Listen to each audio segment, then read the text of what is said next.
From London, it's Rachelle Abbott, and welcome back to the Standard Podcast. Coming up is the Hill Garden and Pergola in Hampstead, London's most romantic spot. Well, gardens, eternally romantic, aren't they? You know, you just go to Shakespeare and his quotations filled with woodbine and roses. And I just love the idea of this place because it's kind of hidden away. We'll be joined by John Darlington, Director of Projects for the World Monuments Fund.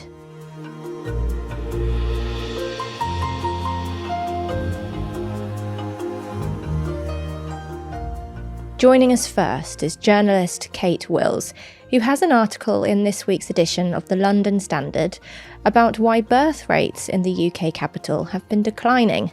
According to the Resolution Foundation, birth rates have been falling faster in London than the rest of the UK since the 2000s.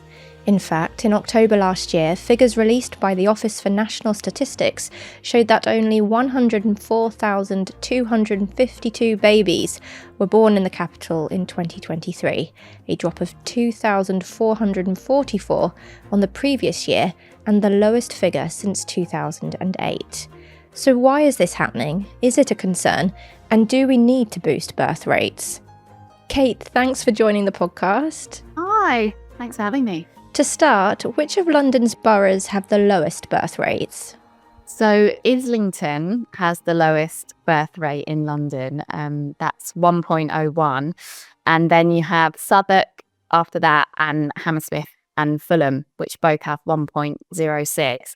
Just to give you an idea of what you'd kind of be looking for a stable population, that's a fertility rate of 2.1. So it is significantly lower than what you'd be expecting. So why are people opting out of having children? There's lots of factors why people are deciding not to have children right now, or maybe only having one child when before they might have had two or three. It's a range. It's everything from kind of fears about the state of the world and climate change to more kind of immediate concerns like not having met the right partner or not being able to afford it. Would you say that finance is the main factor? Yeah, I think from the Londoners that I interviewed for this piece, the cost of having a child is a big worry for them. You know, you've not only got the prohibitive cost of childcare, which is some of the most expensive in the world in London, but just the added financial pressure of having an extra mouth to feed. And, you know, a lot of people don't own their homes, they're renting, their salaries have stayed the same and aren't going up. And yet, you know, all of their bills and their expenses are just getting more and more costly. So, yeah, a lot of the Londoners I spoke to felt like it would be financially ruinous for them to get pregnant. And some of them even said, you know, it would mean that I was bankrupt or having to go back to a standard of living that they didn't want to go back to. Are more women waiting to have children later in life? I read in your article that the birth rate for Londoners aged 40 to 44 is more than double that of the North East. Oh, that's huge, isn't it? Yeah, definitely Londoners are having babies later, if they're having them at all. And I think that women of this generation get quite a hard time for kind of leaving it too late. And, you know, we see lots of stories in the media about how, you know, women are too focused on their careers to have families.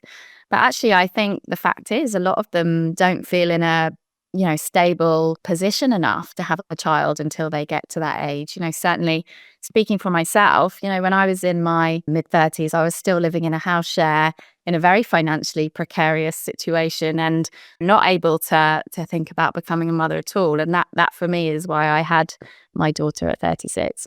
London is the only major UK city getting older.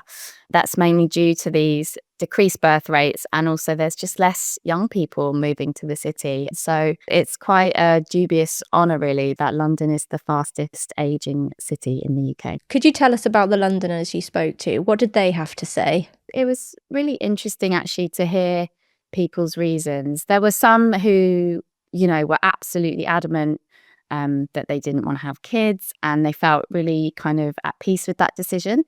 One really interesting person I spoke to was someone called Esther, who lives in Wembley. She was kind of saying she always just presumed that she'd, you know, go to uni, get a job, have kids, but seeing how it had kind of upended her friends' lives had really put her off, she said. And she felt like the idea of, giving up her life now and pressing pause on her career was just kind of too difficult.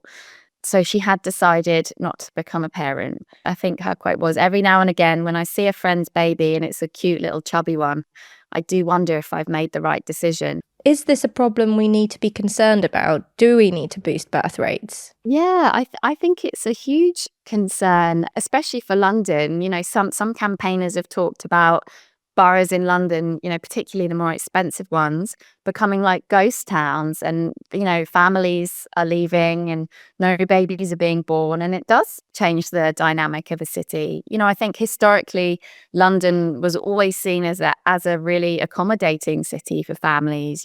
Great parks, great school system, compared to, say, somewhere like New York, where you wouldn't kind of like traditionally associate that as a family city. But I think London is really changing, and just to talk more broadly about society as a whole, the way the economy functions is that it depends on there being enough working age people to pay their taxes, which then can support retired people. And yeah, we're kind of heading in a direction where we're just not going to have that balance. What are campaigners saying should be done to help?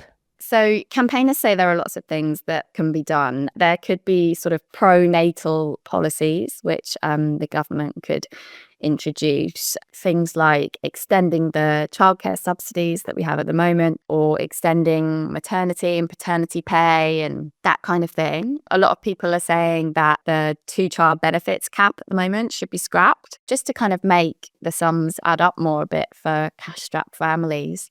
But also, some experts are saying we just kind of need to reframe how we think about when the right time to have a child is. I think at the moment we're told, you kind of go to school and university and you get a job, and maybe after that you think about having kids. But perhaps that's not the right way around, and perhaps we kind of need to just overhaul our whole way of thinking so that it becomes a bit more attractive to people earlier.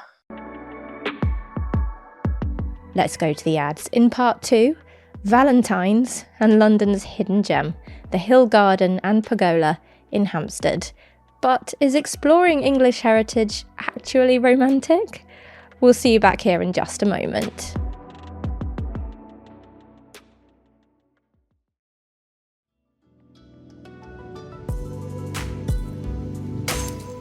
Welcome back. To celebrate London's hidden gems and Valentine's Day, this week we're exploring Hampstead and what feels very much like a secret garden, the Hill Garden and Pergola, as well as a nearby observatory, if you're a fan of stargazing.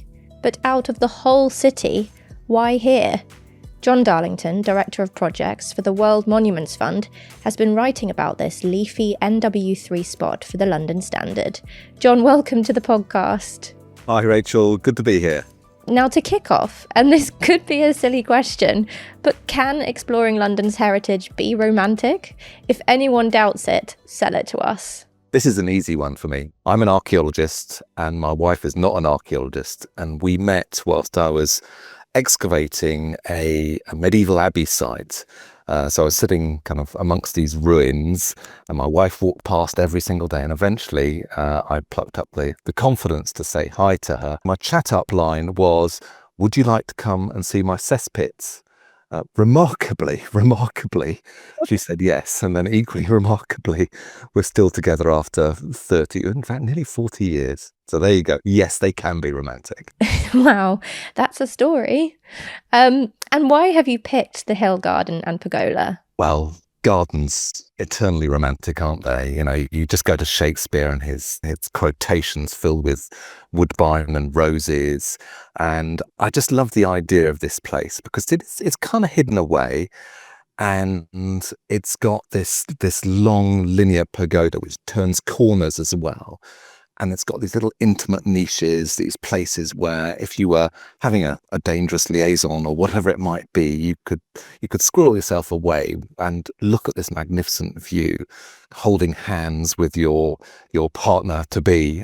So I think there's just a romance to being in a garden, but particularly under a flowery arbor. I think there's something deeply romantic about that. So tell us about the history of the gardens. It's actually really interesting history because they were constructed by someone who later becomes Lord Lever.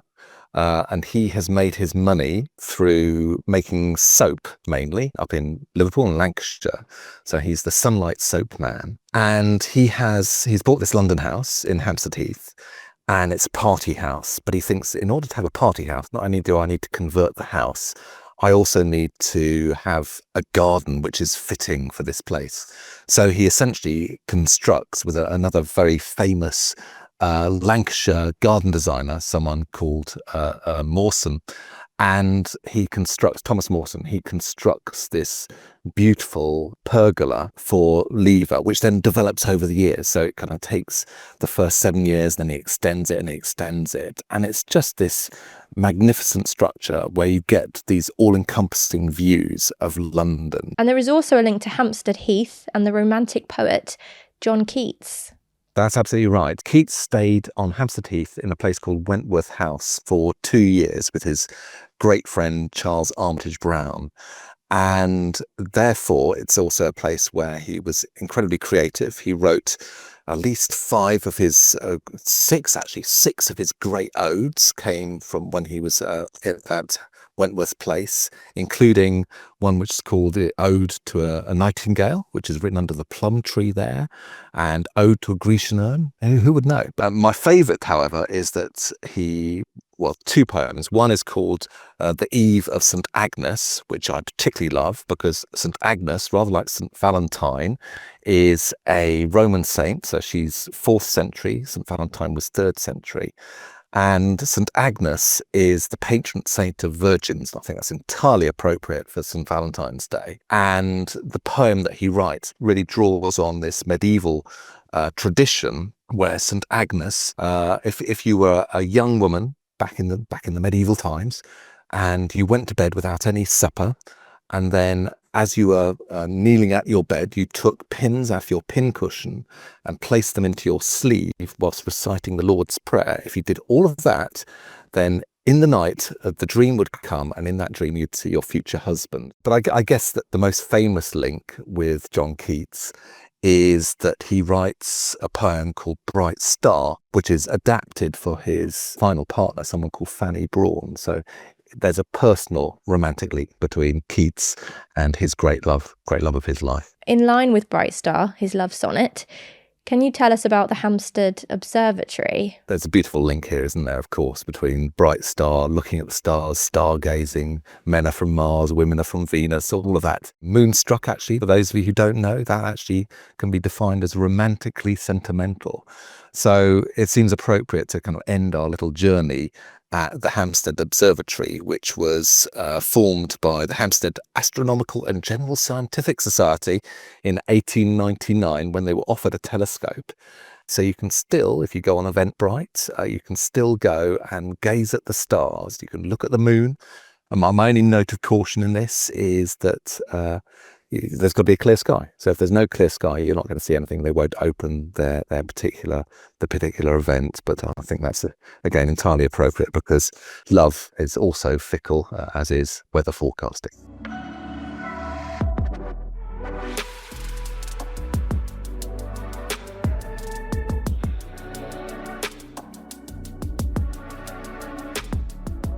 And that's The Standard. For all the latest news and to read more about the stories featured in this episode, pick up a copy of this week's paper or head to standard.co.uk. If you'd like to get in touch with us, we'd love to hear from you. Drop us a line at podcasts@standard.co.uk.